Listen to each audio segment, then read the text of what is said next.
What's up? What's up? Monday afternoon here. We tuning in. Executive presence and vulnerability. I think they both coincide. I think that it just depends on your posture. I feel like you can be vulnerable with people and it come off as not a weakness, or you can still have executive presence depending on how the voice, the tone of your voice, what your posture is.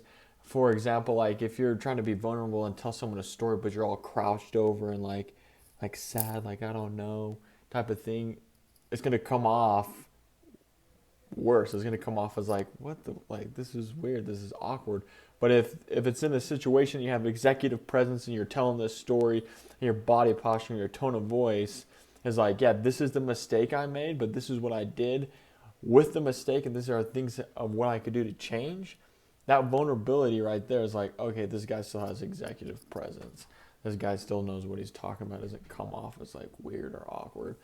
The one coaching mistake that I've noticed of in my coaching is mistake number 2: wanting more for others than they want for themselves, and it's not following my agenda, but following somebody else, following their agenda, like having them come up with the agenda and their, like, if they want to move slow, go at their pulse and not my pulse, because I want to help them. I want to help them be successful, but sometimes it just takes for me to simply just listen to them and help them figure out their own problems. So if it's at a slower pace, I need to be able to take that slower pace.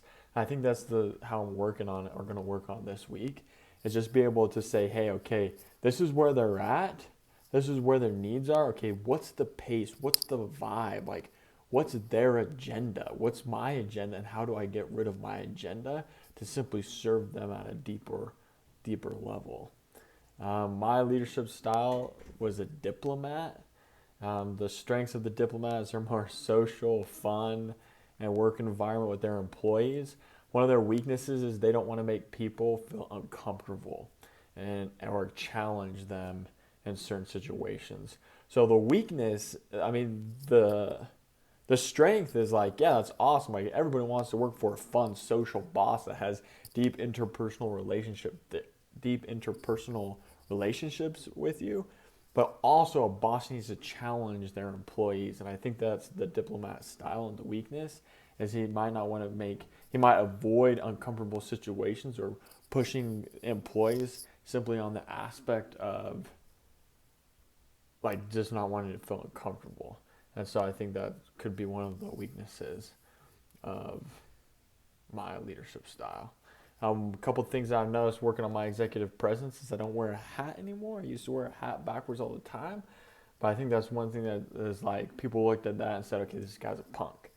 Trying to wear more button-up shirts, because that simply is like, hey, look, okay, this guy's know what he's talking about. So I think I'm working on my dress, and when I go into my positioning, like when I try to sit in my chair, I don't try to slouch anymore. I try to sit upright and look up forward.